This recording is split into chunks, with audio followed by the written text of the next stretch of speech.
What if true happiness wasn't about, getting what you want, but wanting what you have? Interesting. That's the kind of power we're tapping into today. Yeah. Diving deep into Stoicism Oh, okay. with Ryan Holiday's The Daily Stoic as our guide. Sounds good.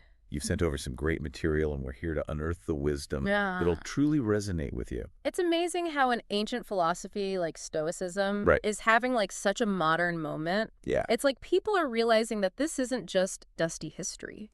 Right. There are genuinely practical tools here Yeah. for a world that feels more and more out of control. Right. It's not about becoming some emotionless statue. It's about taking back the reins on how we react to all the stuff life throws our way. Exactly.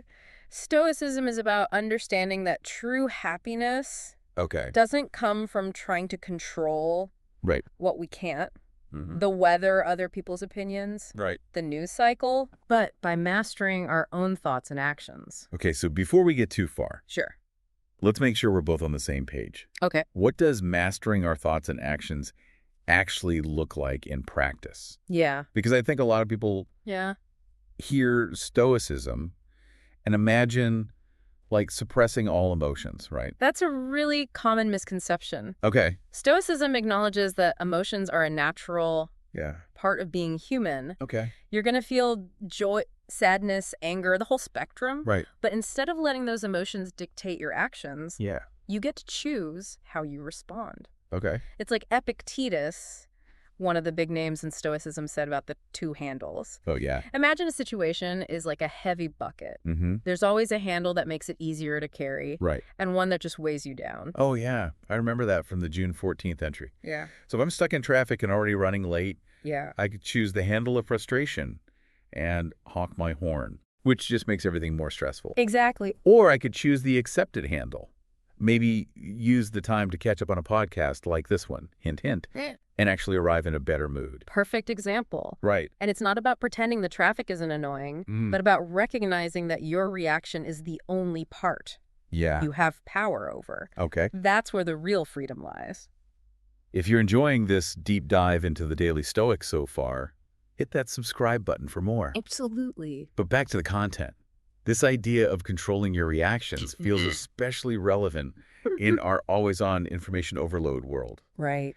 The Daily Stoic talks about our sphere of impulses, which really resonated with me. Absolutely. That's from April 19th. Yeah. Holidays highlighting that we have a limited amount of energy and attention, wasting it on things outside our control. Yeah. Like obsessing over every news headline or social media drama is a recipe for burnout. So how would a Stoic approach that constant stream of, frankly, anxiety-inducing stuff? Just ignore it all. Not necessarily ignore it, Okay. but be incredibly intentional about what you consume and how you engage. The Stoics would say, limit your exposure to sources that only fuel negativity. Yeah. Focus on reliable information. Okay. And most importantly, choose constructive action over endless worry. So instead of spiraling about something I can't change, I could donate to a relevant cause, volunteer my time, even just have a thoughtful conversation with someone about it. Absolutely. That feels a lot more empowering. Exactly. You're shifting from passive consumption to active participation, which is much more aligned with the Stoic idea of taking responsibility for your own mental state. Speaking of which, one of the most powerful examples of this in the Daily Stoic is the story of Viktor Frankl. Oh, yeah, the June 26th entry. Frankl, who survived the horrors of a Nazi concentration camp, used this technique called paradoxical intention with his patients. He'd help people overcome their fears by encouraging them to actually wish for the very thing they dreaded. Right. It sounds crazy. Yeah. But it often worked. It did. So someone with social anxiety might be encouraged to want to go to a party and feel awkward. Right. And by leaning into that fear, they actually disarm it. Right. And that's a powerful lesson for today. Okay. Imagine applying that to, say, fear of public speaking. Right. Instead of wishing you didn't feel nervous, imagine you want to get up there, heart-pounding voice, trembling, and just own that vulnerability. Yeah. It changes the whole game. Wow, I never thought about it like that. Yeah. It's like using the energy of your anxiety to fuel your courage. Yeah. Instead of letting it paralyze you. Right. Definitely something I'm going to try. What's fascinating is how that ties back to the core of Stoicism. What? Recognizing that even in the most extreme circumstances like Frankel's, our freedom lies in choosing our attitude, our response. And that choice is what ultimately determines our experience of the world. Precisely. Stoicism isn't about pretending difficult things don't happen. Right. It's about choosing where you focus your energy and how you move forward. I'm sensing a theme here about letting go of what we can't control and embracing what we can. Right. And honestly, that sounds incredibly freeing. It is. Yeah. And that brings us to the next key point. Okay. Finding contentment, which seems to be a universal struggle. Right. We're constantly bombarded with messages that we need more to be happy. Right. More money, more possessions, more status. But the Daily Stoic offers a different perspective. Yeah, the August 29th entry really hit me, this idea of wanting what you have. Yeah. It's like we're so busy chasing the next thing that we forget to appreciate what's already right in front of us. Exactly. Epictetus compared life to a banquet. We should savor what's offered to us. Right. Be present in the moment. Rather than constantly looking ahead to what's next, or worse, feeling envious of what others have. It's like being so distracted by all the side dishes that you miss out on enjoying the main course. A perfect analogy. And that ability to discern what truly matters is a core part of Stoicism. Which brings us to self-awareness. Right. The foundation of it all. The Daily Stoic doesn't shy away from the importance of honest self-assessment. Right. The March 2nd entry really drives that home. The Stoics believed that self-knowledge is the foundation of a good life. Right. And it requires us to be brutally honest with ourselves. Yeah. Acknowledging our strengths, but also our weaknesses, biases, and tendencies. I remember that story about Cato the Stoic who intentionally wore uncomfortable clothes. Yes, the September 1st entry. Yeah. He wasn't into fashion masochism. It was about building mental resilience and self-control by willingly putting himself in challenging situations. Like a mental workout. Yeah. It's about pushing your comfort zones and understanding your own reactions. And that resonates with the core of what we're doing here. Gaining knowledge, having those aha moments that lead to a deeper understanding of ourselves. Stoicism provides the tools, but we have to put in the work. Right. The Stoics believed that by understanding our own biases and triggers, we gain more control over our reactions and ultimately more freedom in how we live our lives. More freedom, less stress, more joy sounds like a pretty good deal to me. It does. If you're as intrigued by this ancient philosophy as we are, hit that subscribe button. Right. We've only just scratched the surface of what Stoicism has to offer. Absolutely. So far, we've been focusing on how Stoicism helps us navigate our internal world, our thoughts, emotions, reactions. Okay. But of course, we don't exist in a vacuum. Right. The external world with all its messy relationships and chaotic situations is kind of unavoidable. Exactly. And Stoicism has some surprisingly relevant advice for that too. Okay. Especially when it comes to those relationships that can really drain our energy. Ooh, I'm all ears. Because let's be real, sometimes the people in our lives are the biggest source of stress. Absolutely. And while we can't control how other people behave, the Stoics remind us that we can control how we respond. Right. How we show up in those relationships. I'm remembering that quote from Marcus Aurelius in the May 12th entry. Yeah. Kindness is invincible, but only when it's sincere, with no hypocrisy or faking. It's such a powerful reminder that true strength lies in genuine compassion. Right. Even when dealing with people who might be, well, difficult. Let's be honest, we've all encountered those difficult people. Of course. And Marcus Aurelius goes on to say, "For what can even the most malicious person do if you keep showing kindness and if given the chance you gently point out where they went wrong, right as they are trying to harm you?" There's such wisdom in that approach. Yeah. Instead of meeting negativity with negativity, you're almost disarming the situation with kindness. Yeah. But what about when someone is being truly toxic? Is a Stoic just supposed to take it? Not at all. The Stoics weren't about being doormats. Anyway. They recognize that we have a responsibility to protect our own well-being. Right. Sometimes the kindest thing you can do for yourself and for the other person is to set clear boundaries or even walk away from the relationship altogether. It's about recognizing which relationships are worth the effort and which ones are actually holding you back.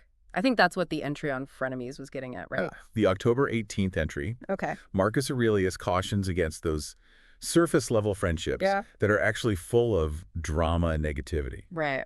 He encourages us to cultivate relationships with people who are genuine, straightforward, and supportive of our growth. People who lift you up, not drag you down. Exactly. And I think this Stoic perspective is really refreshing in a world where we're often pressured to maintain relationships that are no longer serving us. It's like permission to prioritize your own peace of mind. Precisely. And that sense of inner peace is also essential when it comes to another area where we often get caught up in external validation, success, and ambition. Ooh, yeah, that's a big one. Especially in a culture that's obsessed with hustling, achieving, and constantly striving for more. Right. But the Daily Stoic offers a much more grounded and I think ultimately fulfilling definition of success. Yeah. There's that great quote from Seneca in the May 4th entry. How much better is it to be known for doing well by many than for living extravagantly? It's such a countercultural message, isn't it? It totally is. It's not saying that wealth or achievement are bad things. Right. But that true fulfillment comes from something deeper, something more aligned with your values. Exactly. The Stoics believed that external markers of success are fleeting, while virtue, living a life of purpose, meaning, and service to others, is what truly matters. I love how Musonius Rufus in the October 20th entry puts it, "Where is the art of living then? In doing what human nature demands." So simple, yet so profound. Right. It strips away all the noise and reminds us that our purpose isn't tied to our job title or how much money we make, but to who we are at our core and how we choose to live our lives. It's about aligning your actions with your values, which is something we've been talking about all along. Yeah. And that takes discipline, doesn't it? Absolutely. The Stoics were all about putting philosophy into practice. Okay. And discipline was key to that. Right. It wasn't about being rigid or punishing yourself, but about consistently making choices that aligned with your goals and values. Like the Jerry Seinfeld story in the May 17th entry. Yeah. He used the chain method to build his writing habit. Right. Every day he wrote, he'd mark an X on a calendar. His goal was to simply not break the chain. Such a brilliant strategy. Yeah. It shows how simple techniques applied consistently over time can lead to incredible results. Okay. And that discipline isn't just for big goals, it's for everyday life, too. So being mindful of how I spend my time, setting healthy boundaries, choosing kindness, even when it's hard. Yeah. It's all part of the Stoic practice. Exactly. And that brings us to another powerful Stoic tool. Okay. Negative visualization. Ooh, yeah. The April 23rd entry talks about this. Yeah. It's about intentionally imagining worst-case scenarios. Right. Losing your job, your health, even loved ones. It sounds a bit morbid. Right. But the idea is that by mentally preparing for these potential losses, you actually appreciate what you have more and become less attached to things that are ultimately outside of your control. So it's not about dwelling on negativity, but about developing a sense of perspective and gratitude. Yeah. Like if I imagined losing my job, it might help me appreciate my current work more or motivate me to start building up those emergency savings. Exactly. And it can also help you clarify your priorities and make decisions that are truly aligned with what matters most. It's like a reality check, way to ask yourself, if I knew for certain that I could lose everything tomorrow, what would I do differently today? Such a powerful question. Yeah. And it leads us to another key Stoic theme. The acceptance of death. Whoa, okay, things just got real. I know it's a heavy topic, but the Stoics didn't shy away from it. They saw it as an essential part of living a good life. In the December 23rd entry, Seneca asks, "You are afraid of dying, but come now. How is this life of yours anything but death?" It's a stark reminder that our time on this planet is finite. It's easy to get caught up in the day-to-day and forget that, isn't it? Absolutely. And that's why the Stoics believed that by accepting our mortality, we actually live more fully. We appreciate each day as a precious gift. It's about living intentionally, making choices that reflect what truly matters. It's like that saying, live each day as if it were your last. But instead of using it as an excuse to be reckless or irresponsible, the Stoics saw it as a call to live virtuously to make the most of the time we have. Exactly. And that brings us to the heart of Stoicism. Living a life of purpose. In the May 31st entry, Marcus Aurelius says, "What is your vocation? To be a good person." It's so simple, but so powerful. The Stoics believed that we all have a duty to contribute to the common good. leave the world a little better than we found it. And that starts with focusing on becoming the best versions of ourselves. Right. And the Daily Stoic provides a roadmap for that journey. Right. It gives us the tools to navigate challenges, build resilience, and live a life filled with meaning and purpose. So what are some specific ways that someone could start applying these Stoic principles to their own life? Like, if I'm feeling overwhelmed or stuck, where do I even begin? Well, I think the Daily Stoic is a great place to start. You're not wrong. Yeah. It's like having a pocket-sized guide to Stoicism. Exactly. And one of the things I appreciate most about it is its emphasis on taking action. Right. The Stoics believe that knowledge without action is useless. It's about putting those principles into practice. The July 10th entry comes to mind, where Marcus Aurelius says, "Love the humble art you have learned and take rest in it." It's a reminder to find joy and fulfillment in the work we do. Right. Whether it's our profession, our creative pursuits, or even just the daily tasks of life. It's about bringing that mindfulness and intention to everything you do. Right. And Marcus Aurelius goes on to say, pass through the remainder of your days as one who wholeheartedly entrusts all possessions to the gods, making yourself neither a tyrant nor a slave to any person. Okay, help me unpack that one. What does it mean to entrust all possessions to the gods? It's about recognizing that we don't truly own anything. Okay. Everything we have is temporary, a gift to be appreciated and used wisely. So it's about detachment, about not clinging too tightly to material possessions or external validation. Exactly. True freedom comes from that sense of inner detachment. Okay. And it frees us to focus on what truly matters, our character, our actions, our relationships. This all ties back to that initial question, doesn't it? What if true happiness wasn't about getting what we want, but wanting what we have? The Stoics would say that contentment, that inner peace, comes from aligning our desires with what already within our grasp. And that includes accepting the things we can't change. Like, I'm thinking of the November 1st entry where Epictetus talks about how nature prescribes certain things for us, illness, disability, even loss. Yeah. And while those things are difficult, he argues they're part of a larger plan. It's a tough concept to grasp, especially when we're in the midst of suffering. Right. But the Stoics believed that even in the darkest of times, there's something to be learned, something to be gained. It's about finding the opportunity for growth, even in the face of adversity. Exactly.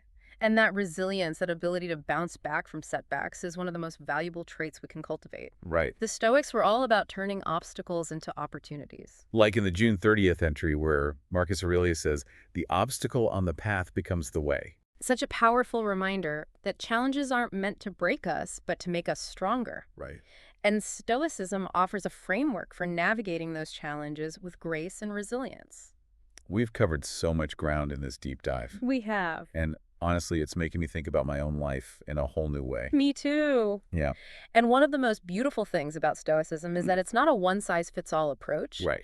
It's a set of tools and principles that we can each adapt to our own individual circumstances and goals. It's a lifelong journey of learning and growth. It is. And speaking of journeys, we've reached the end of part 2. If you're finding this exploration of the Daily Stoic as insightful as we are, make sure you're subscribed so you don't miss the final part. Welcome back to our deep dive into Stoicism and the Daily Stoic. Okay. Before we wrapped up part 2, we're talking about the importance of putting these principles into action. Right. It's not just about reading the words, but actually integrating them into our lives. Totally. Because let's be real, life throws a lot of curveballs our way. It does. It's easy to feel overwhelmed or lost when things get tough. So if someone's feeling that way, where would a Stoic even start? Well, that's where the Daily Stoic comes in so handy. Right. It's not just a book you read once and put away. It's designed to be revisited daily. Yeah. Offering a little nugget of wisdom. Right.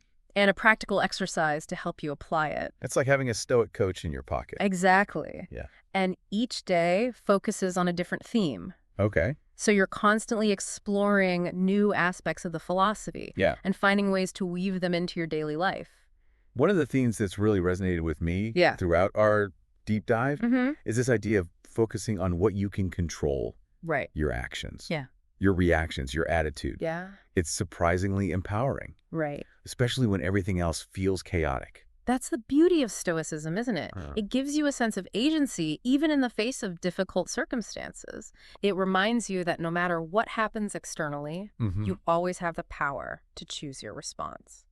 And speaking of choosing your response, I'm curious, how would a Stoic handle a situation that feels truly unfair or unjust. Yeah. Like, let's say you're working really hard, but keep getting passed over for a promotion. Right.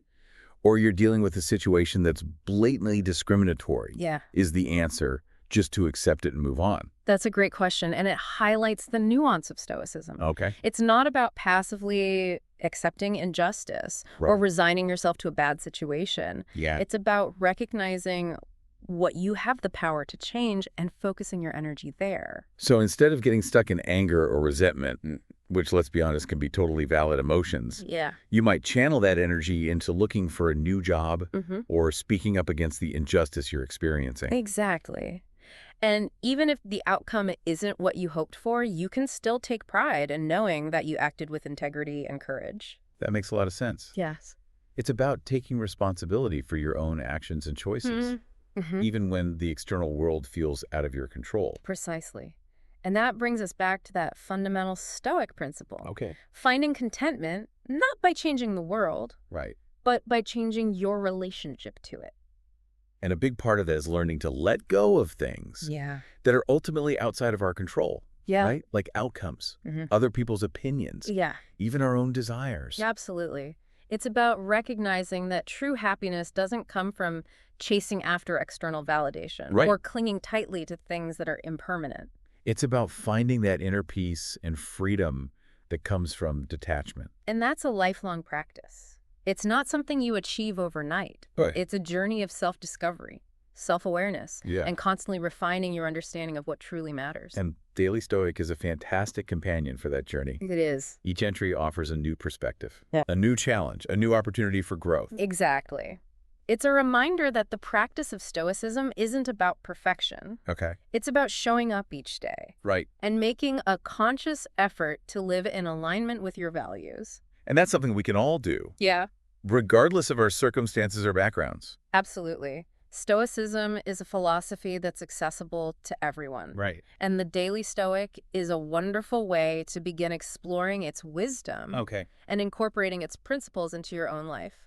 Well, I have to say, this deep dive has been incredibly eye-opening. Yeah, me too. I feel like I've gained a whole new understanding of Stoicism and how it can be applied to modern life. Absolutely. And for those of you listening, if you're feeling inspired to delve deeper into the world of Stoicism, we highly recommend checking out The Daily Stoic by Ryan Holiday. Great book. It's an incredibly accessible and practical guide that can help you cultivate resilience, find inner peace, and live a life filled with purpose and meaning. And if you enjoyed this deep dive into the Daily Stoic, be sure to subscribe to our YouTube channel for more insightful discussions on a wide range of fascinating topics. Until next time, may you find wisdom and strength on your own Stoic journey.